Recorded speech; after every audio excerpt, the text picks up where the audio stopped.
Video बघत असलेल्या प्रत्येकाला महाप्रपंचतर्फे तेजस तुंगारचा सप्रेम जय शिवराय, सप्रेम जय श्रीराम.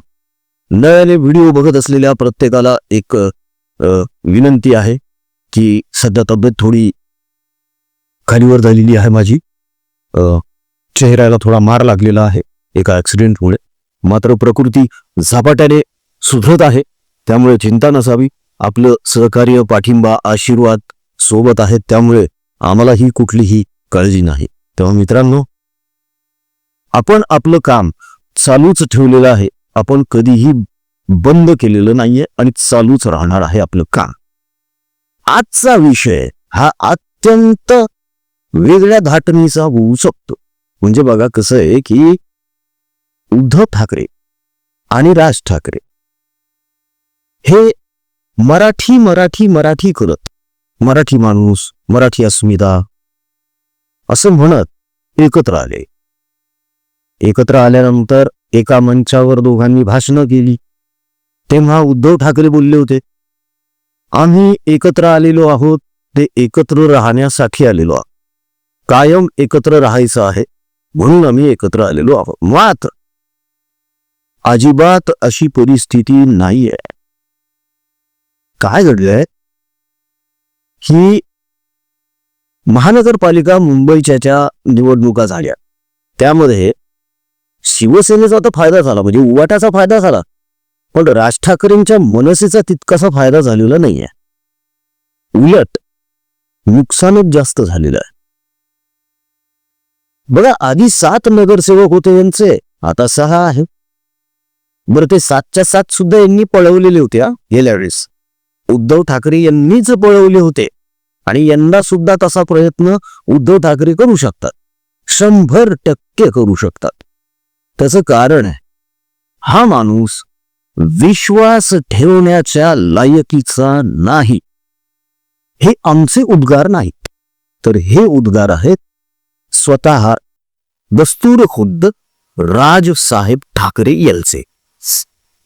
उद्धव ठाकरे यांच्या बाबतीमध्ये बोलत असताना राज ठाकरे यांनी आधीच सुतोवाच केलं होतं की उद्धव ठाकरे विश्वास ठेवण्याच्या पात्र अजिबात नाही, या माणसावर भरोसा ठेवता येऊ शकत नाही, असं एका मुलाखतीमध्ये राजसाहेब ठाकरे यांनी स्वतः सांगितलेलं होतं.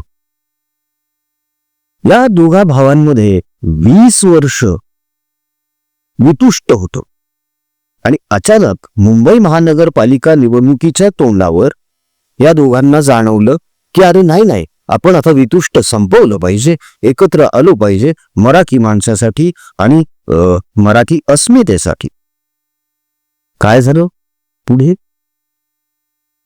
यांचे जे नगरसेवक निवडून आलेत, यांनी किती मराठी माणसांची कामं केली आतापर्यंत? बरं, चला या का प्रश्नाचंच उत्तर आज, जर कोणी उभाठावाला बघत असेल हा व्हिडिओ तर त्यांना विचारूया की उद्धव ठाकरे यांनी गेल्या 25 वर्षांमध्ये किती मराठी व्यावसायिकांना मुंबई महानगरपालिकेतर्फे कंत्राट दिली, कॉन्ट्रॅक्ट्स दिले? किती जणांना यांनी पुढे आणलेलं आहे? अजिबातच नाही. हे लंडनला पळतात, फॉरेनला जातात, मजा करतात. कोणाच्या पैशांवर? महानगरपालिकेच्या तिजोरीच्या पैशावर. नाहीतर गुजराती, मारवाडी हे जे सगळे बिझनेसमॅन आहेत, यांच्या पैशांवर मजा चालू आहे सगळी. स्वतःच्या खिशातला तर 1 रुपया निघत नाही कधी. आता गंमत बघा तुम्ही, हे मराठी करणार. हा, दुसरं आत्मप्रौढी मिरवणं, हा उद्धव ठाकरे यांचा विशिष्ट गुण आहे की कोस्टल रोडचं सुद्धा स्वतःलाच क्रेडिट घ्यायचं, ज्या काही चांगल्या गोष्टी घडलेल्या आहेत त्याचं क्रेडिट स्वतःला घ्यायचं. पण ह्या क्रेडिटच्या चक्करमध्ये उद्धव ठाकरे फसतात, नेहमी फसतात. गेल्या वेळेस पण फसले होते कोस्टल रोड प्रकरणामध्ये, यावेळेस पण फसलेले. आता काय बोलले?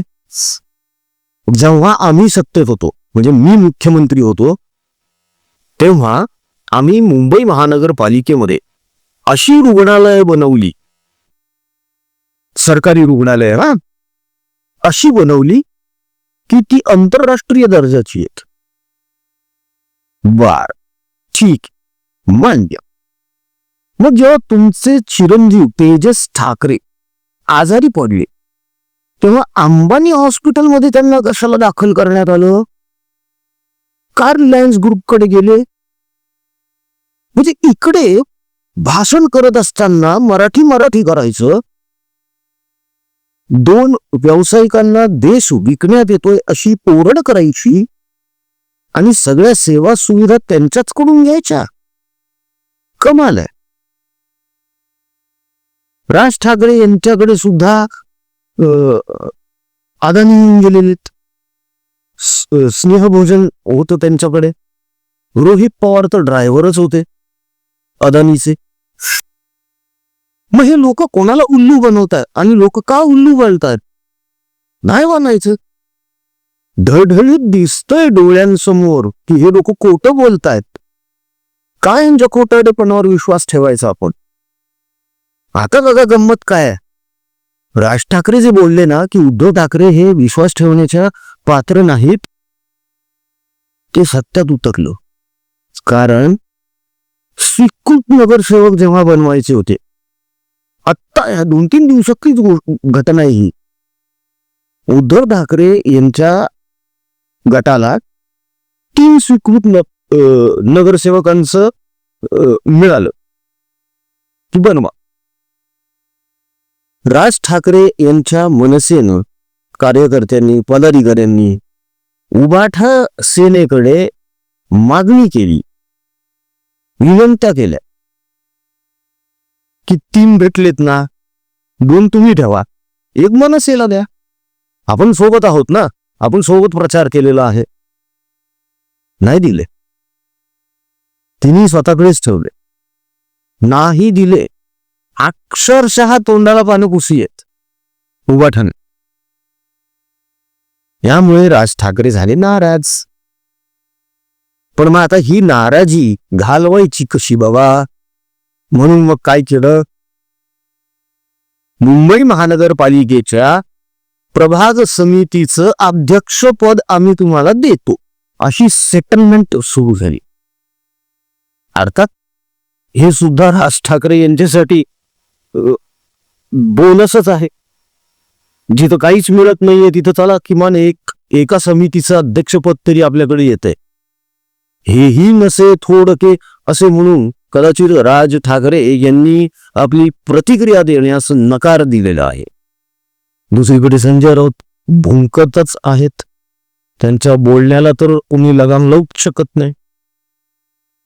पण या सगळ्या घटनांमध्ये उभाटा विस्कळीत होत चालली आहे. हा गट विस्कळीत होत चाललेला आहे. राऊतांमध्ये आणि आदित्य ठाकरेंमध्ये कलगीतुरा सुरू झालेला आहे. आशा यांनी परत माती खाल्ली स्वीकृत नगरसेवकांवरून. आणि फक्त राज ठाकरेच नाही तर मनसेची पण नाराजी उडून घेतली, म्हणजे पूर्ण मनसेची.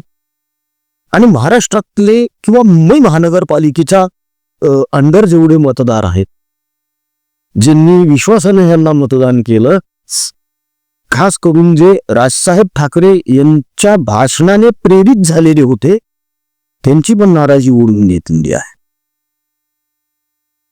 गंमत बघा.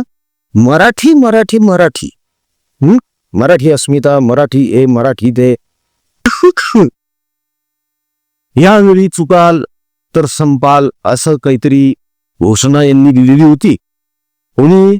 उद्धव ठाकरे यांनी या भाषण करताना, की यावेळी जर तुम्ही या 2 मराठीच्या आधारकर्त्यांना जर मतदान केलं नाही तर तुम्ही सगळे मुंबईतले मराठी संपून जात, असं यांचं म्हणणं होतं. भाषण. याच उद्धव ठाकरेंनी या 3 स्वीकृत नगरसेवकांपैकी एक स्वीकृत नगरसेवक हा अमराठी दिलाय. कैलास पाठक याचं नाव. हा भैया आहे. मग हे काय मराठी मराठी करतायत? बरी या गोष्टीला राज ठाकरे यांनी तरी विरोध केलाय का? किंवा मनसेचं यावर काही म्हणणं आहे का? कुठेच संदीप देशपांडे, कुठे राजसाहेब, कुठे मनसेचे मराठीचे कैवारी? उद्धव ठाकरे यांनी जो गलथानपणा केलेला आहे अमराठी स्वीकृत नगरसेवक देऊन, यावर सगळे मूग घेऊन गप्प काय आहेत? बोला आता, चान्स आहे. राऊत बोलणारच नाही.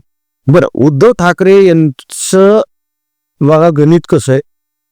मराठी करायचं आणि प्रियंका चतुर्वेदी सारखी अमराठी बाई जी मूळची काँग्रेसची होती, तिला राज्यसभेवर पाठव. आता राज्यसभेसाठी पुन्हा तिची वर्णी लावायची की नाही याच्यासाठी घालमेल चालू आहे, धडपड चालू आहे. बाईंची सुद्धा लॉबिंग सुरू आहे. आदित्य ठाकरेंना लोणी चोळणं चालू आहे. पण ही किती थोताण आहे. आणि मराठी माणूस इतका बावळट आहे का की ज्याला हे समजत नाही? तर समजतं. आणि म्हणूनच रेस्ट ऑफ महाराष्ट्रामध्ये हे तोंडावर आपटलेत.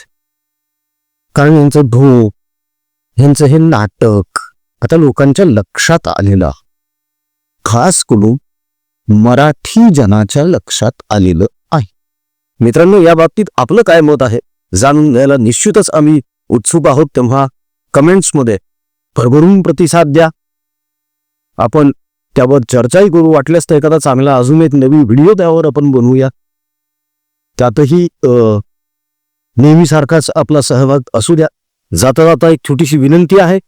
आपण आपल्या परिवारातर्फे, प्रपंच परिवारातर्फे जे सेवा कार्य देत आहोत रुग्णांना, त्यांच्या नातेवाईकांना, शेतकऱ्यांना, विद्यार्थ्यांना, ते अविरत चालू आहे.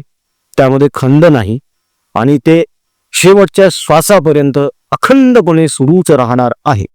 आपण यात सहभागी असावं अशी विनंती आहे मित्रांनो. तेव्हा आपल्या इच्छेनुसार, मर्जीनुसार आपल्याला जे काही योगदान देता येऊ शकतं दिल्या गेलेल्या जीपे फोनपे क्रमांकावर निश्चित द्या.